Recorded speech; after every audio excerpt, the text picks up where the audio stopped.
여러분 안녕하세요. 영사실 꼬마입니다. 인간의 흑역사, 오늘은 이 책의 2장과 3장을 함께 살펴볼 텐데요. 이 두 장에서는 인간이 자연환경을 함부로 대하다가 피를 본 이야기입니다. 특히 동식물을 자기 마음대로 옮겼다가 낭패를 본 사례들을 들려줍니다. 저자는 이번 챕터의 핵심적인 내용을 한 문장으로 이렇게 요약을 합니다. 동식물을 제 뜻대로 통제할 수 있으리라는 인간의 과실은 번번이 큰 화를 초래한다, 이렇게 얘기를 해요. 이번 챕터에서 저자가 가장 먼저 꺼내는 이야기는 농업혁명입니다.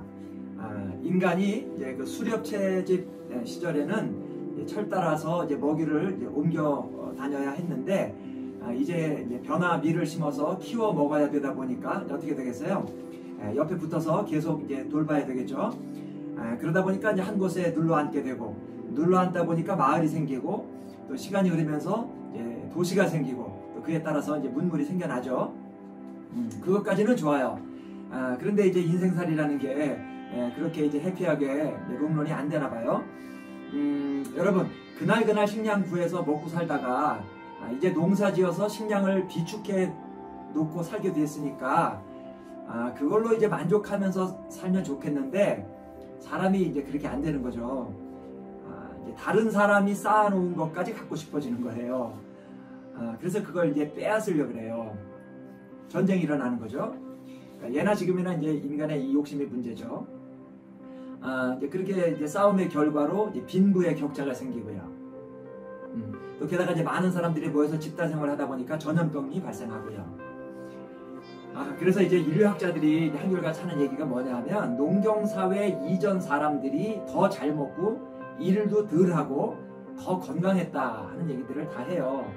그래서 농업혁명이라는 거는 인간이 잘한 일이 아니라 정말 끔찍한 실수를 한 거다, 그렇게 그런 학설도 만만치 않게 대두가 되죠. 아마 그렇게 말하는 대표적인 학자가 그 총균쇠로 유명한 그 제레드 다이아몬드일 것 같아요.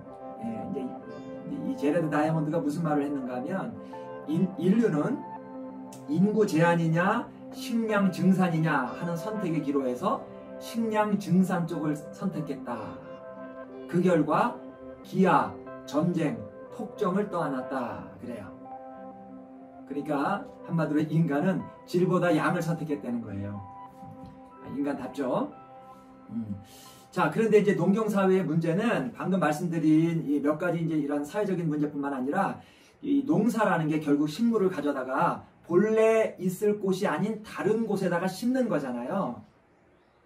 그러니까 농사에 필요 없는 거는 없애고, 농사에 필요한 것들은 더 채워넣는 식으로 이 주변 풍광을 바꿔놓을 수밖에 없게 되겠죠. 그러니까 자연 환경을 인위적으로 바꿔버리게 된다고요. 농사를 지으려다 보니까요. 그런데 그렇게 자연의 그 풍광을 바꿔놓음으로써 어떤 결과가 오게 될 것까지는 내다보지를 못하는 거예요. 그래서 이 책의 저자인 톰 필립스가 인간이 그런 식으로 앞을 못 내다보고 자연 환경을 상대로 사고를 친 여러 가지 예를 들어요. 그걸 다 지금 말씀드릴 수는 없고요. 한 서너 가지만 간략하게 말씀드리려고 그래요. 첫째, 미국의 서부 개척 시대 때 미국 정부가 사람들이 서부에 가서 정착하도록 하기 위해서 농경을 장려하면서 정착민들한테 이 대평원의 땅을 무상으로 나눠주는 거예요. 정말 땅이란 땅을 전부 다 농경지로 만들고 싶은 거예요. 나쁜 생각은 아닌 것 같아. 황무지를 개간해서 농토로 만들어가지고 곡식을 생산하면 식량 문제 해결할 수 있는 거잖아요. 그래서 처음에는 일이 잘 풀려요. 때마침 비도 잘 내려주고 그래서 밀 농사가 너무 잘 되는 거예요. 게다가 1차 세계대전이 터져요. 그러면서 유럽에서는 식량 생산이 거의 중단돼 버리는데, 미국에는 엄청난 양의 밀이 있는 거잖아요. 그래서 미국이 이 밀을 그야말로 금값에 팔아요. 떼돈을 버는 거예요. 그래서 그 돈을 밀농가에 아주 이제 후하게 보조를 해줘서 더 많은 초원을 개간해서 농토로 이제 만들도록 하는 거죠. 좋죠? 예. 그런데 이제 행복은 이제 여기까지인 거죠. 이제 행복 끝, 불행 시작이에요. 전쟁이 계속되지 않잖아요. 전쟁이 끝나요. 그러니까 밀값이 떨어지죠. 유럽도 농사를 지으니까 이제. 그런데요, 우리 지난 시간에 그 선택 지지 편향이라는 말 했죠. 예, 내가 내린 선택은 틀렸어도 끝까지 밀어붙인다. 그러고 있다 그랬잖아요. 밀값이 떨어지니까 밀농사를 좀 줄여야 될 것 같은데 그게 아니라 더 많이 심는 거예요. 질보다 양으로 선택하는 거죠. 예, 그래서 이제 기계까지 막 도입을 해가지고 더 많은 땅을 더 빨리 이렇게 파헤치는 거예요. 그러니까 이렇게 이제 기계까지 동원을 해서 이제 밀을 재배하게 되니까 밀 생산이 그야말로 막 기하급수적으로 이제 늘어나면서 어떻게 돼요? 밀 가격이라는 게 이게 떨어지다 못해 그냥 똥값이 되는 거죠, 한마디로. 그런데다가 결정적으로 이제 비가 안 내리기 시작해요. 어떻게 되겠어요? 그러니까 밀 농사는 둘째치고 흙이 말라요. 그러니까 이 땅이 초원으로 있을 때는 그 풀뿌리들이 이제 흙을 이제 붙잡아주고 있었는데 풀들 다 없어져 버렸잖아요. 그러니까 이 표토, 흙 표면, 이 흙이 다 말라가지고요 먼지가 되는 거예요. 이 먼지가 바람에 날리면서 거대한 먼지 구름이 이제 생겼다는 거예요. 그걸 이제 더스트 볼이라 그러는데, 더스트 볼 뭐야 이게 먼지 그릇 더스트 볼. 이것 때문에 미국이 엄청나게 큰 피해를 입는 거예요. 이재민이 막 수백만 명이 발생하고요. 이 경제적인 피해가 말도 못하는 거예요. 이 더스트 볼이 한번 일어나면 며칠 동안 해가 안 보일 정도로 이제 먼지 폭풍이 이제 몰아닥치고요. 이게 그 평원 그쪽만 사람 안 사는 데뿐만 아니고 이게 막 수천 킬로미터를 날아오는 거예요. 뉴욕까지도 완전히 이 먼지에 덮어버리는 거죠. 그러니까 뭐 엄청난 거죠. 그래서 이 더스트볼 현상이 10년 동안요 빼먹지도 않고 해마다 계속됐대요.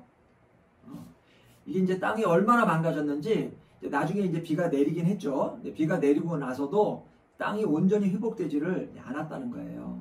그러니까 정말 땅 한번 잘못 건드렸다가 피를 본 거죠. 그러니까 인간이 이제 이런 식으로 행동한다는 거예요. 앞을 못 내다보고 일이 잘못되어 가는데도 안 고치고 고집 부리고 똥꼬집이죠. 네. 그러니까 저자가 하는 말이 이제 그런 거예요. 그러지 말자 하는 거예요. 그러지 말자. 그 다음에 이제 이 저자가 그 인간이 이제 동식물을 함부로 옮겼다가 이제 흑역사를 쓴 예로 드는 이야기. 이제 토머스 오스틴이라는 사람의 뻘짓을 이제 소개해요. 이 사람이 영국 사람인데요. 10대 때 이제 호주로 이민을 와서 산 사람이에요. 한 30년을 이 사람이 호주에서 살면서 엄청 성공을 해요. 부자가 돼요. 이제 그러다가 어느 날 이 사람이 고향이 이제 그리웠는지 무슨 생각을 하느냐 하면 자기가 가지고 있는 엄청 넓은 그 사유지 그거를 영국식으로 이제 만들고 싶다는 생각을 하는 거예요. 그래서 영국에 있는 자기 조카한테 연락을 해가지고 그 영국에 있는 그 고전적인 사냥감들 이걸 이제 보내달라고 했대요. 그래서 꼭 뭐 자고새, 뭐 집박귀 같은 뭐 이런 이제 동물들을 이제 호주로 이제 실어 왔는데 거기에 이제 뭐가 끼어 있었냐면은 토끼가 있었대요. 토끼 뭐 많지도 않고 24마리가 있었대요. 처음에는 이거 뭐 그냥 대수롭지 않게 생각했대요. 토끼? 뭐 좋지 뭐 사냥하는 재미도 있고 뭐 이렇게 이제 생각한 거죠. 근데 이제 이 토머스 오스틴이라는 사람이 한 가지 이제 간과한 게 있는 거예요. 뭐냐면 토끼의 엄청난 번식력이에요.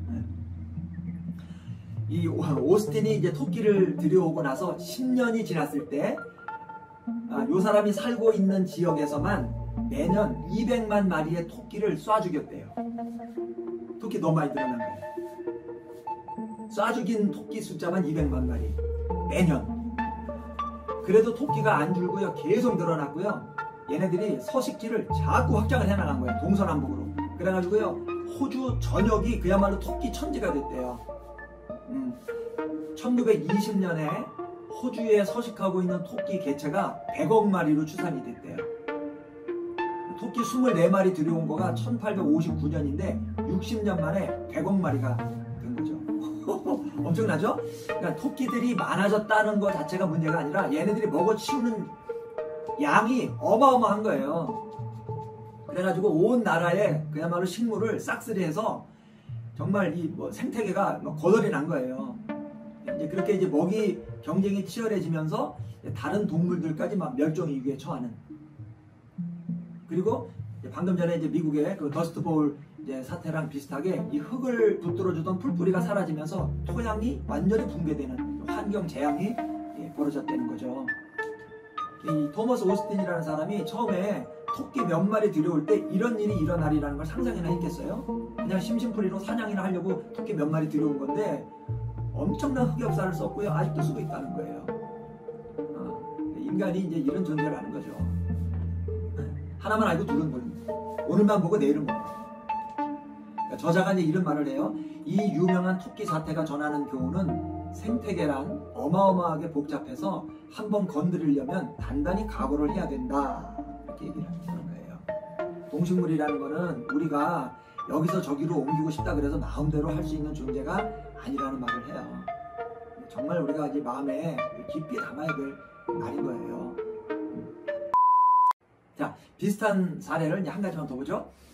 여러분 이제 마오쩌둥이라는 이름 들어보셨죠? 예전에 이제 중국의 이제 국가 주석을 이제 지낸 사람이죠. 이제 마오쩌둥이 집권하고 얼마 안 지났을 때, 1958년 무렵에 이제 마오쩌둥이 제4해 운동이라는 걸 시작해요. 제4해 운동. 이게 뭐냐면 4가지 해로운 동물을 제거하는 운동이에요. 제4해 운동이라고 해요. 이게 이제 공중보건 정책의 일환인데요. 그러니까 이제 국민 건강을 해치는 유해동물 4종류를 없애자 하는 운동인 거예요. 그 이제 4가지 유해동물이 뭐냐면 모기, 쥐, 파리, 그리고 이제 참새예요. 모기는 말라리아를 퍼뜨리고 쥐는 흑사병을 퍼뜨린다 하는 데는 뭐 이론의 여지가 없죠.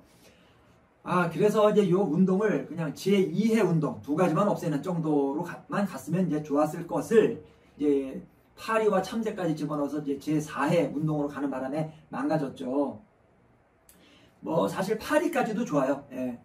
그런데 이제 참새를 넣은 거가 이제 결정적인 실수를 한 거예요.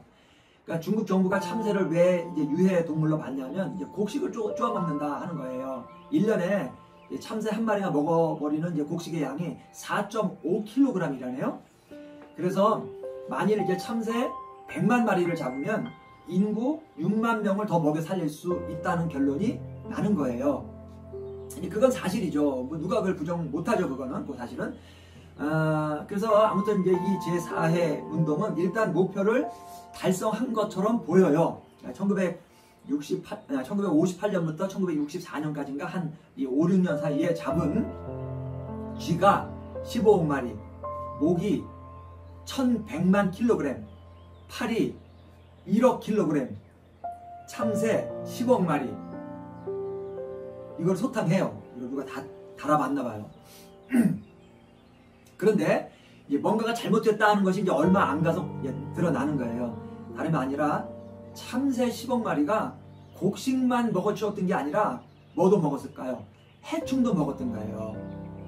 특히 이 메뚜기가 이제 참새의 주식이었는데 참새 10억 마리가 사라지니까 어떻게 됐겠어요? 온 천지가 메뚜기 잔치상이 된 거죠. 그런데 참새는 이제 곡식을 쪼아 먹어도 뭐 여기서 조금 저기서 조금 이렇게 이제 쪼아 먹는데 메뚜기는 그 정도가 아닌 거죠. 완전히 막 새카맣게 몰려와가지고 그야말로 천지를 다 덮어버리는 거예요. 온 나라의 논과 밭을 그냥 싹쓸이 해버렸다는 거죠. 그래서 뒤늦게 이건 아니다 해가지고 이제 참새를 빼고 그 자리에 이제 뭐 빈대를 넣었대요. 그러나 이제 이미 이제 때가 늦었죠. 1959년에서 1962년까지 이제 중국에 이제 대기근이 덮치는데 찾아오는데 사망자만 적게는 1,500만 명에서 많게는 3,000만 명까지 이제 죽는 거예요. 물론 뭐 메뚜기가 곡식을 다 먹어치워서 그렇게 됐다 그렇게 볼 수는 없죠. 여러 가지 이제 요인들이 겹쳤겠죠. 비도 안 오고 해서. 그러나 이제 메뚜기가 한 몫을 한 것만은 분명한 것. 이 일에 대해서도 이 저자인 톰 필립스가 이제 한마디 해요. 이런 얘기 하네요. 이 참사가 남긴 교훈은 자명하다. 뒷일을 아주 확실하게 장담할 수 없다면 자연을 함부로 건드리지 마라. 장담할 수 있더라도 웬만하면 건드리지 마라 라는 거죠. 그런데 사람이요, 역사의 경험을 통해서 잘 못 배우는 것 같아요. 왜냐하면 2004년도에 사스 유행했잖아요. 그때 중국 정부가 사스 바이러스 확산을 막는다는 이유로 그 사양 고양이부터 오소리까지 그 야생 포유동물을 집단 살처분하라 하는 명령을 내렸거든요. 그게 이제 생태계에 어떤 영향을 미칠지 모르는 건데. 여러분, 간단하게 이제 한 가지 사례만 더 보고 이제 이번 챕터 마칠게요. 이게 1890년에 이제 미국에서 있었던 일인데요. 유진 시펠린이라는 사람이 있었는데, 이 사람 아주 부자고요, 제약업자였대요. 근데 이 사람 이제 취미가 하나 있었는데 뭐냐면 셰익스피어 작품을 무지 좋아하는 거예요. 셰익스피어 작품을 좋아하는 것까지는 좋은데 이 사람이 또 무슨 뻘짓을 하느냐면 그 셰익스피어의 작품에 나오는 모든 새들, 요거를 미국에다가 데려다 놓으면 좋겠다라는 생각을 이제 하는 거예요. 그게 무슨 짓이죠? 그래가지고 뭐 종달새니 뭐 노래집박이 뭐 등등등 뭐 이런 그 새들을 유럽에서 이제 가지고 와요, 미국으로. 처음에 몇 차례 실패를 했대요. 이 새들이 이제 낯선 환경에 이제 적응을 이제 못하고 이제 죽는 거죠. 그러면 웬만하면 그만두잖아요. 근데 이 사람이 또 끈기가 많어, 또 포기를 몰라 또. 그래서 결국은 1890년 3월 6일 날 이 사람이 이제 유럽 찌르레기 60마리가 든 새장의 문을 뉴욕 센트럴 파크에서 열어서 찌르레기를 방출해요. 그리고 이제 얼마 있다가 40마리를 더 방출했대요. 그래서 총 이제 100마리의 유럽 찌르레기를 방출을 했대요. 그런데 이제 그 중에서 68마리는 적응을 못하고 죽고요, 32마리만 살아남았대요. 그런데 이 살아남은 찌르레기 이놈들이 강력한 놈들이 된 거예요. 아무튼 여러분, 중간과정 다 생략하고 현재 미국에 2억 마리의 찌르레기가 살고 있대요. 근데 얘네들이 조용히 잘 살고 있냐? 절대 아니죠. 이 워싱턴 포스트라는 신문 있잖아요. 얘네들은 찌르레기를 가리켜서 북미에서 가장 미움받는 새라고 부른대요. 그러니까 얘네들이 한번 이동을 하면 100만 마리씩 이제 떼를 지어서 이동하면서 뭐 감자든 밀이든 닥치는 대로 먹어쳐가지고 막대한 피해를 입히고, 심지어 이제 곡물 창고까지도 습격을 해서 아주 아작을 낸대요. 그리고 이제 성격이 난폭해가지고 토착종 이 새들 다 몰아내고, 진균 감염에서부터 살모넬라까지 완전 뭐 질병들 일으키고, 똥을 싸대는데 냄새도 엄청 고약하다는 거예요. 너무 힘들죠. 뭐 그 정도가 아니라 이제 비행기 사고도 일으켰대요. 이게 1960년 그 보스턴에 있는 그 로건 공항에서 비행기 이륙하는데 이 찌르레기 10,000마리가 부딪힌 거예요. 엔진 고장 일으켜가지고요, 비행기가 이륙하다가 떨어졌어요. 승객 62명이 이제 사망하는 사고를 일으켰다는 거예요. 그러니까 이런 일들이 다 이게 뭐 어느 진짜 팔자 좋은 이제 상류층 사업가 한 분의 취미 생활 때문에 시작되었다는 게 이제 어이가 없죠. 정말 이런 얘기를 들으면 황당하기도 하고 또 화도 나요. 정말 인간의 뻘짓의 역사가 아닐 수 없어요, 진짜. 그렇다고 이제 뭐 취미생활 하지 말라는 게 아니라 인간이라는 존재가 이렇게 이제 앞을 못 내다 보는 존재라는 거, 우리가 정말 다시 한번 생각하고요. 저나 여러분이나 좀 겸손하게 살아야 될 것 같아요. 그리고 자연에 대해서 우리 고마운 마음, 또 미안한 마음, 이걸 좀 함께 갖고 우리가 좀 살아야 될 것 같다는 생각이 드네요. 오늘 여기까지 할게요. 지금까지 영사실 꼬마였습니다. 감사합니다.